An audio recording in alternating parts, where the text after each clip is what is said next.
Welcome back to MK vision Tamil. இன்னைக்கு இந்த வீடியோவில் நாம் பார்க்க போகிறது சமீபத்தில் தெலுங்குல வெளியான ஒரு இன்வெஸ்டிகேட்டிவ் த்ரில்லர் படம் தான் ரக்ஷனா. பாயல் ராஜ்புட் தான் இந்த படத்தில் வந்து லீட் ரோல் பண்ணியிருக்காங்க. பிரதீப் தாக்கூர் தான் இந்த படத்தை வந்து டைரக்ட் பண்ணியிருக்காரு.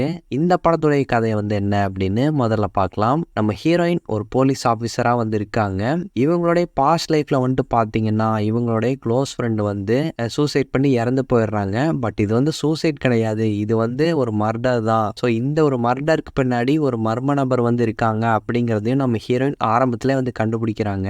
பட் இங்கே பிரச்சனையே வந்து என்ன அப்படின்னு பார்க்கும்போது அந்த மர்ம நபர் வந்து யாரு அப்படிங்கிறதுக்கான ப்ராப்பர் எவிடன்ஸ் வந்து நம்ம ஹீரோயின் கிட்ட இல்லை. ஸோ தன்னுடைய சீஃப் ஆஃபீஸர் யாருக்கிட்ட சொன்னாலும் அவங்களும் வந்து நம்ப மாட்டேங்கிறாங்க. ஸோ அந்த மர்ம நபர் வந்து அடுத்தடுத்து இன்னும் சில பெண்களை வந்து கொலை பண்ணிட்டு இருக்கான். ஸோ இந்த ஒரு நபரை தேடுற முயற்சியில் நம்ம ஹீரோயின் ஈடுபடும் போது அவங்களே ஒரு பாயிண்ட்ல ஒரு தப்பு பண்ணி தெரியாதனமா சஸ்பென்ஷன் வந்து வாங்குறாங்க.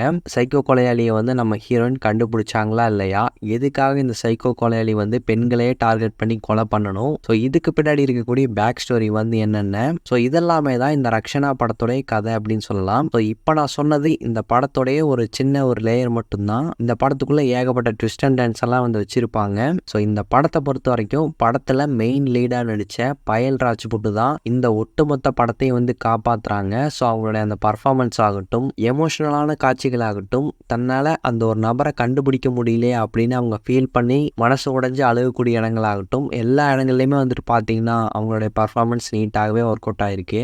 வரிசையாக பெண்களை மட்டுமே டார்கெட் பண்ணி கொலை செய்கிற ஒரு சைக்கோ கொலையாளி. ஸோ அவனுக்கும் வந்து ஒரு பேக் ஸ்டோரி இருக்குது. அந்த ஒரு பேக் ஸ்டோரியுமே வந்துட்டு பார்த்தீங்கன்னா ஓரளவுக்கு ரிலேட்டபிளாக இருக்குது அப்படின்னே சொல்லலாம். ஸோ இந்த படத்துடைய பாசிட்டிவே வந்து என்ன அப்படின்னு பார்க்கும்போது ஏகப்பட்ட சஸ்பென்ஸை வந்து இந்த கதைக்குள்ளே வச்சுருக்காங்க. நெக்ஸ்ட் என்ன நடக்க போகுது அப்படிங்கிறத ப்ரெடிக்ட் பண்ண முடியாத அளவுக்கு கொஞ்சம் ப்ராப்பராகவே கொண்டு போயிருந்தாங்க அப்படின்னு சொல்லலாம். நம்ம இவங்க தான் வில்லன் அப்படின்னு நினச்சிட்டு இருக்கும்போது அதுக்குள்ளே வேற ஒரு நபரும் வந்து இருக்காங்க அப்படிங்கிறது நமக்கு லேட்டராக ரியலைஸ் ஆகும்போது கொஞ்சம் இன்ட்ரெஸ்டிங்காகவே இருந்துச்சுன்னு சொல்லி ஆகணும். படத்துக்கான பேக்ரவுண்ட் ஸ்கோர் வந்து ஒரு ப்ளஸ்ஸாக வந்து அமைஞ்சிருக்கு. இந்த படத்தை கொஞ்சம் பரபரப்பாக பார்க்க வைக்கிறதுக்கு பேக்ரவுண்ட் ஸ்கோர் ஒரு பெரிய அளவில் வந்து ஹெல்ப் பண்ணியிருக்கு அப்படின்னு சொல்லலாம். இந்த படத்தில் சாங்ஸே வந்து இல்லை, அதுவுமே ஒரு நல்ல விஷயம்தான். 2 மணி நேரத்தில் இந்த படத்துடைய கதையை நீட்டாக வந்து முடிச்சிருந்தாங்க. இது ஒரு நார்மல் இன்வெஸ்டிகேஷன் த்ரில்லர் படமாக மட்டும் இல்லாமல் இதுக்குள்ளேயும் ஒரு மெசேஜை வந்து இவங்க கன்வே பண்ணியிருக்காங்க. ஸோ அது வந்து கிளைமேக்ஸ் படம் முடியும் போது வந்து கன்வே பண்ணது அதுவுமே பார்க்கறதுக்கு ரொம்பவே ஆர்கானிக்காக இருந்துச்சு அப்படின்னு சொல்லலாம். அது மெசேஜ் சொல்லணும் அப்படிங்கிற பேரில் இல்லாமல் கதையோட ஒன்றா அதை கொண்டு போனது நீட்டாகவே அமைஞ்சிருந்தது.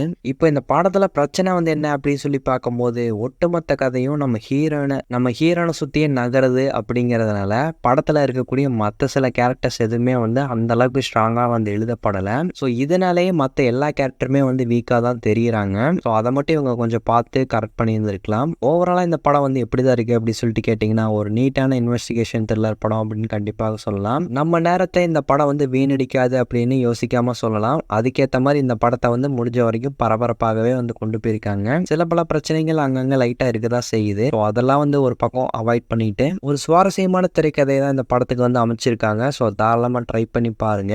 இந்த ஒரு ரிவ்யூ வந்து உங்களுக்கு பிடிச்சிருந்தா லைக் பண்ணுங்க, ஷேர் பண்ணுங்க, கமெண்ட் பண்ணுங்க, இந்த சேனலுக்கு சப்ஸ்கிரைப் பண்ணுங்க. தேங்க்யூ.